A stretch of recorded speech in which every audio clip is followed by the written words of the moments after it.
Jadi beliau ini Abbas sesibuk-sibuknya itu masih berpikir investasi. Saya boleh sibuk nggak dapat semua hadis Nabi, tapi anak saya mesti mendapatkan yang luput dari saya. Saya boleh nggak mendapatkan semua Quran, tapi anak saya mesti ada yang jadi ahli Quran. Cara berpikirnya siapa yang akan menjadi kebanggaan di akhirat nanti? Di dunia itu semu dunia itu. Jadi sementara aja, nggak pasti sifatnya. Perbedaan status sosial itu hanya istilah-istilah yang disematkan manusia saja. Ini kaya, ini miskin, ya kan? Yang ini punya jabatan, yang ini biasa-biasa. Itu istilah manusia. Toh pada akhirnya semua kembali ke tempat yang serupa. Dan menariknya begini, yang kaya, yang punya jabatan, tetap di akhir hidupnya pengen punya gelar yang sama dengan yang miskin. Atau dengan yang disebut miskin. Maaf, kalau ada orang disebut miskin meninggal, di papan nisannya ditulis apa? Di papan nisannya ditulis apa? Almarhum. Yang kaya juga kan pengen sama disebut almarhum. Iya kan? Tuh. Jadi nggak ada bedanya setelah berpulang itu. Perbedaan itu hanya di amal saja. Itu poinnya.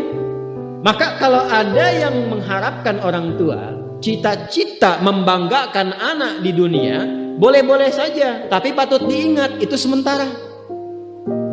Anda silahkan sekarang sekolahkan setinggi-tingginya, S1, S2, S3, S4, kerupuk 3, silahkan. Mau dalam negeri, luar negeri, mau di Nagreg, mau di California, mau di Chicago, di Chicago, di Singaparna, Singapura, silahkan. Itu pilihan. Tapi saya cuma mau katakan begini, itu sementara. Dan persaingannya tidak istimewa. Karena janganpun Anda yang beriman, yang belum beriman pun bisa melakukan itu. Apa yang dikira yang hebat matematika itu anak Anda saja, anak orang lain pun bisa. Halo? Apa Anda kira yang jago fisika itu anak Anda saja yang beriman? Yang belum beriman pun bisa. Ya. Jadi perlombaannya itu rata semua. Dan gak ada yang istimewa. Saya kadang-kadang bingung ya, kenapa sih yang di dunia itu terlalu diistimewakan gitu? Mengistimewakan yang hilang itu gak ada kerjaan. Mengagungkan yang hancur, yang sifatnya fana, rasanya biasa. Apa yang mau dibanggakan sih? Dan yang paling menarik tuh begini, ketika meninggal gelarnya pengen sama dengan yang dianggap ringan atau rendah status sosialnya itu. Tadi kalau orang miskin meninggal gelarnya apa? Ternyata yang kaya pun pengen sama almarhum juga. Kalau rakyat yang meninggal di papan nisannya ditulis apa? Almarhum. Ternyata pejabat juga pengen begitu, sama juga. Saya belum pernah dengar nanti kalau saya meninggal tulis gelarnya almaun ya. Gak ada. Tetap almarhum juga. Jelas ya? Nah, maka yang dipikirkan tuh perlombaan yang sejati itu begini. Perlombaan yang sejati itu adalah perlombaan untuk kehidupan yang abadi, yang gak fana lagi. Jadi kalau pada saat itu unggul selamanya karena gak ada kematian lagi setelah itu. Itu yang dimaksudkan hadis Nabi. Kalaulah ada dunia ini punya nilai walaupun itu hanya bagian dari satu sayap nyamuk saja, ya, tentu tidak akan pernah Allah memberikan itu semua kepada orang-orang yang ingkar kepadanya. Karena kalau diberikan gak adil di situ. Ya, karena itu sifatnya fana, ujian saja, pada akhirnya kembali. Nah, Abbas itu mampu membaca itu. Ini kehidupan sejak di zaman jahiliyah loh. Awas ya. Di risalah Islam itu membimbing pengikutnya, umatnya untuk berpikir lebih cerdas, di visioner. Makanya jadi muslim itu mesti cerdas. Beriman itu membuat Anda lebih pintar. Saya tanya begini ya, maaf ya. Sekali lagi mohon maafkan saya kalau perumpamaan ini kurang menyenangkan. Kalau ada yang abadi dengan yang sementara, Anda pilih yang mana? Masa? Sholat itu untuk yang abadi atau yang sementara? Abadi. Baik. Mobil itu untuk yang abadi atau yang sementara?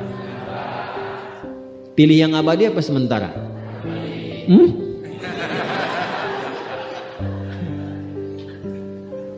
Di Kiai itu ada mobil Innova tuh. Siapa yang besok memilih tidak sholat subuh? Pilihannya pilih Innova atau pilih sholat subuh? Yakin. Kalau saya pilih Innova dipakai untuk mengantarkan sholat subuh. Nah, itu lebih bagus. Ya.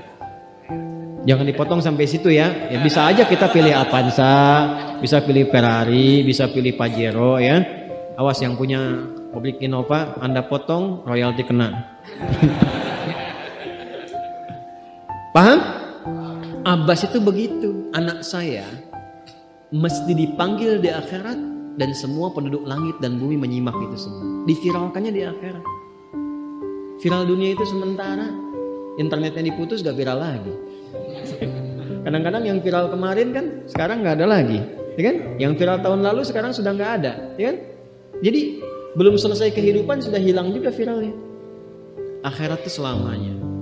Dan biasanya begini, kalau orang-orang yang diviralkan oleh Allah atas kehendak Allah itu abadi melintasi setiap masa. Jadi ada yang viral karena berita, ada yang viral karena doa dan kehendak Allah Subhanahu wa taala. Itu yang diviralkan langsung atas kehendak Allah itu melampaui zamannya. Makanya kisah ini pun bertahan sampai sekarang. Nah, Abbas itu berpikir, saya boleh sekarang jadi pebisnis pedagang, tapi anak saya mesti menguasai apapun yang pernah diajarkan oleh Nabi. Maka anak kecil ini sejak dini mengikuti Nabi. Sejak dini lekat dengan Nabi. Maka ketika Nabi tidur pun itu ikut berkunjung karena keluarganya. Nah, inilah yang didapatkan oleh kita hadis tentang bangun tidur. Jadi hadis tentang bangun tidur itu diriwayatkan oleh anak kecil yang umurnya belum genap balik. Main-main ke rumah Rasulullah, ke rumah bibinya Sayyidah Maimunah, ingin tahu bagaimana cara bangun malamnya Nabi. Itu diikutin sampai dilihat gimana bangunnya. Duduk dulu, kata beliau duduk dulu. Kemudian mengusap dengan bagian tangan yang diduga bersih untuk menghilangkan bekas ngantuknya. Setelah itu membaca khawatimah surah Ali Imran. Kemudian thumma dhahaba ila syanin mu'allaqah, ke tempat tertutup, fatawadda, itu kan? Nah, itu ada semua rangkaiannya, itu ditemukan nanti di hadis riwayat Abu Daud, di Sunan Abu Daud. Nomor hadis 1367. Itu hadis tentang bangun tidur, ya, cara bangun tidur sampai sholat malam. Masih ingat teman-teman kalau kita bermakmum begini dan ada imam satu dan sudah pasti satu imam, ya kan? Makmum berapa? Satu boleh? Boleh. Dua boleh? Tiga boleh? Empat boleh? Jadi imam berapa? Makmum? Empat. Laki-laki imam makmum? Imam, baik, bagus ya. Nah, dan imam kan laki-laki. Kalau perempuan imam untuk perempuan kan? Laki-laki untuk perempuan dan untuk laki-laki. Fokus ini. Kalau satu begini, satu laki-laki, kemudian di belakang laki-laki. Ini kan posisinya boleh sejajar kan? Ya kan? Yang imam ini, makmum ini kan? Tadinya di belakang, tarik begini sejajar. Ini yang meriwayatkan anak kecil yang belum balik itu. Itu riwayat Ibnu Abbas. Satu paket. Termasuk sholat, kemarin kan kita tarawih kan, sholat malam. Yang dua rakaat itu kan. Ya, sholat malam yang sampai 11 itu, tambah khafifatain 2. Itu riwayatnya ini. Yang sholat tahajud malam yang 11 rakaat, tambah khafifatain 2, itu riwayatnya ini. Tutup dengan witir 1 rakaat. Itu anak kecil yang meriwayatkan. Dan tahukah Anda?